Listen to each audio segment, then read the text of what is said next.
बिस्मिल्लाहिर्रहमानिर्रहीम। अस्सलाम वालेकुम। कैसे हैं आप सब? उम्मीद करती हूँ सब खैरियत से होंगे। मैं हूँ अफशीन और आपको वेलकम करती हूँ हूरम्स क्यूज़ीन में। आज मैं आप लोगों के लिए बहुत ही लजीज, चटपटी, चटखारेदार हरी मिर्च फ्राई की रेसिपी लेकर आई हूँ, जिसे देखने के बाद आपसे भी रहा नहीं जाएगा और आप फ़ौरन इसे बना के खाना चाहेंगे, क्योंकि ये वाकई में बहुत ही शानदार रेसिपी है। और इसे बनाने में मुश्किल से 8 से 10 मिनट लगते हैं और इसे बनाने के लिए कोई मसाले आपको अलग से पीसने नहीं पड़ेंगे। तो इसलिए रेसिपी को एंड तक ज़रूर देखिएगा। रेसिपी अच्छी लगे तो लाइक और चैनल को भी ज़रूर सब्सक्राइब कर लीजिएगा। तो चलिए फिर शुरू करते हैं इसको बनाना। तो ये मज़ेदार सी हरी मिर्च फ्राई बनाने के लिए यहाँ पे मैंने मोटी वाली हरी मिर्चें ली हैं, 1 पाव 250 ग्राम। ये मिर्चें बहुत ज़्यादा तीखी नहीं होती हैं। अगर आप तीखी मिर्चें पसंद करते हैं, जो पतली वाली मिर्चें होती हैं, तो वो भी आप ले सकते हैं। इन मिर्चों को अच्छे से वॉश कर लेने के बाद इन पे इस तरह से बीच में से कट लगा लेना है। अच्छा, इन मिर्चों की डंडियों को हम नहीं हटाएंगे, इन्हीं से इनमें खूबसूरती आती है। तो सभी मिर्चों को मैं बीच में से आधा कट कर लूँगी। अब यहाँ पे कुछ मसाले ले लेंगे, जिनमें राई दाना है हाफ़ टी स्पून, कलौंजी ऐड करेंगे half tea spoon, half tea spoon इसमें शामिल करेंगे मेथी दाना और 1 टीस्पून ले लेंगे सफ़ेद ज़ीरा।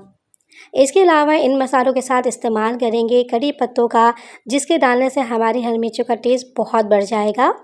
बहुत ही अच्छा फ्लेवर और टेस्ट बनता है इससे और खुशबू भी बहुत अच्छी आती है, इसलिए कड़ी पत्तों को ज़रूर ऐड कीजिएगा।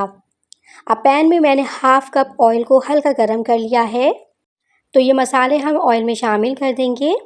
फ्लेम को लो पे कर देंगे और लो फ्लेम पर इन मसालों को फ्राई करना है। बस 8 से 10 सेकंड ही इन्हें फ्राई करेंगे, इससे ज़्यादा इन्हें फ्राई नहीं करेंगे वरना इनमें कड़वापन आ जाएगा।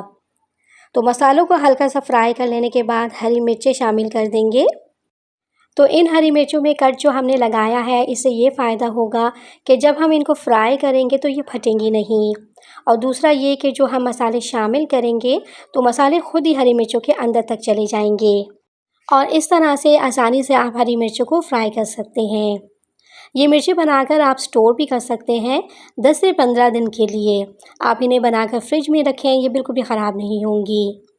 मिर्चों को फ्राई करते वक्त ही इसमें कड़ी पत्ते भी शामिल कर देंगे। तो यहाँ पर मिर्चों को इतनी देर पकाएंगे कि मिर्चों का कलर थोड़ा सा चेंज हो जाए। 1 से 1.5 मिनट फ्राई कर लेने के बाद इसमें डालेंगे कुटा हुआ धनिया 1 टीस्पून, 1 टीस्पून सौंफ को दरदरा सा कूट कर ऐड करेंगे। कुटी लाल मिर्च डालेंगे half teaspoon, 1 teaspoon Kashmiri लाल मिर्च शामिल करेंगे। ये तीखी नहीं होती हैं, बस कलर के लिए इन्हें शामिल करेंगे। हल्दी powder half tea spoon add करेंगे। 1 टीस्पून काला नमक डालेंगे। काला नमक ना हो आपके पास तो रेगुलर नमक भी डाल सकते हैं। और अजवाइन ऐड करेंगे 1/4 टीस्पून। अब इन्हें अच्छे से मिक्स करेंगे। बस मसालों के साथ 1 मिनट तक हम इनको पकाएंगे चम्मच चलाते हुए। बस ध्यान ये रखिएगा कि मसाले जले नहीं, क्योंकि हमने पानी बिल्कुल भी शामिल नहीं किया है। इसीलिए मैंने फ्लेम को भी बहुत लो पे रखा हुआ है ताकि मसाले जले नहीं। 1 मिनट तक अच्छे से फ्राई कर लेने के बाद अब यहाँ 1 कप दही शामिल करेंगे। दही को अच्छे से फेंट के शामिल करना है। मिर्चों में जब हम दही और नींबू का रस शामिल करते हैं तो बहुत ही चटपटा सा जायका बनता है। बहुत ही मज़ेदार चटखारेदार मिर्चें बनकर तैयार होती हैं। अब दही को मिर्चों में अच्छे से मिक्स कर लेंगे। तो फ्रेंड्स, अगर आपको मेरी ये रेसिपी अच्छी लग रही हो तो काइंडली इस रेसिपी को शेयर कर दीजिएगा और हूरम्स क्यूज़ीन को सब्सक्राइब भी कर लीजिएगा। और कमेंट में मुझे ज़रूर बताइएगा कि आप इस वीडियो को किस कंट्री और किस सिटी से वॉच कर रहे हैं। अब दही को मिर्चों में अच्छे से मिक्स कर लेने के बाद 2 से 3 मिनट के लिए इसे कवर कर देंगे लो फ्लेम पे, ताकि मिर्चें थोड़ी सॉफ्ट हो जाएं। तो 2 से 3 मिनट के बाद आप देख सकते हैं कि मिर्चें सॉफ्ट हो गई हैं और दही का पानी भी ड्राई हो गया है और बहुत ही बेहतरीन सी हमारी हरी मिर्चें फ्राई हो चुकी हैं। और अब लास्ट में इसमें 1 नींबू का रस शामिल कर देंगे। अच्छे से एक बार इसे मिक्स कर देंगे। तो हमारी चटपटी सी दही वाली मिर्च तैयार है। देखते ही आ रहा है ना मुँह में पानी। तो फ्लेम को हम बंद कर देते हैं और इसे डिश आउट कर लेते हैं। अब आप ये मज़ेदार सी मिर्चें रोटी के साथ खाएं, सब्ज़ी के साथ या फिर दाल चावल के साथ इसे सर्व करें या फिर नाश्ते में पराठे के साथ आप इसे खाएं। बहुत ही मज़े की ये लगती है और अगर घर पर सालन बना हुआ ना हो तो 10 मिनट में झटपट से आप इन्हें बना सकते हैं और यकीन कीजिए बग़ैर भूखे भी आप इसे खाने पे मजबूर हो जाएंगे।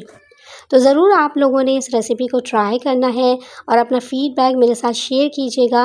कमेंट में लाज़मी बताइएगा कि आपको मेरी ये रेसिपी कैसी लगी। आई होप ये वीडियो आपको पसंद आई होगी। वीडियो अच्छी लगी हो तो लाइक करें, शेयर करें, चैनल पर न्यू हैं तो सब्सक्राइब भी ज़रूर करें। तो मिलते हैं नेक्स्ट वीडियो में एक आसान और मज़ेदार सी रेसिपी के साथ। तब तक अपना बहुत ज़्यादा ख्याल रखिएगा, फ़ीन को दुआ में याद रखिएगा। अल्लाह हाफ़िज़।